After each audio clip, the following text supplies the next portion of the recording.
बे समाव मोनसे गोनांथार रादाब ससियेल मिडिया बाहायगिरिफोरनि थाखाय बे गोनां रादाबा आथिखालाव बयबो सुबुङानो गोसो बायदि ससियेल मिडियाखौ बाहायो फेसबुक इन्स्टाग्राम व्हाट्सएप टुइटार बायदि ससियेल मिडियाफोरखौ गोसो जायोब्लानो खुलिनानै लानो हायो बयबो नाथाय बे खेबनिफ्राय गोरलैयैनो बाहायनो हानाय नंलिया ससियेल मिडियाखौ नंगौ गोसो जायोब्लानो ससियेल मिडियाजों सम बारहोनो हानाय नंलिया नोंथांमोनहा मानोना मिरु सरकारा ससियेल मिडिया बाहायनायनि सायाव गोदान नेम फोसावदों नंगौ ससियेल मिडिया बाहायनायनि सायाव सोलायनाय लाबोनो थांखि लादों मिरु सरकारा थांनाय 3 जानुवारि खालि निउ डिजिटल डेटा प्रोटेक्शन रुल्सआ गथ'फोरनि ससियेल मिडिया एकाउन्टफोरनि थाखाय बिमा-बिफानि गनायथि लानो थांखि दैखांदों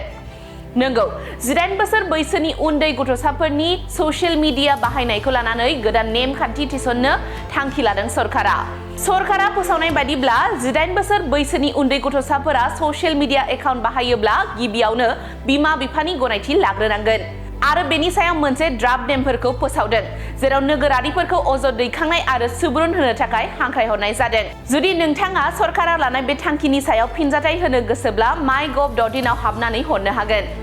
नोगोरारिफोरनि फिनजाथायखौ नोजोर होनानै ड्राफ्ट नेमफोरखौ 18 फेब्रुआरिनि उनाव नायबिजिरनाय जागोन होननानै बुंथिदों मिरु सरकारा मख'नो गोनांदि आथिखालाव जोनोम जाजेननाय गथ'साफोरनि मुङावबो ससियेल मिडिया एकाउन्ट थानायखौ नुनो मोनसै आरो उन्दै गथ'साफोराबो आथिखालाव ससियेल मिडिया बाहायनायजों बांसिनै सम बारहोगासिनो दङ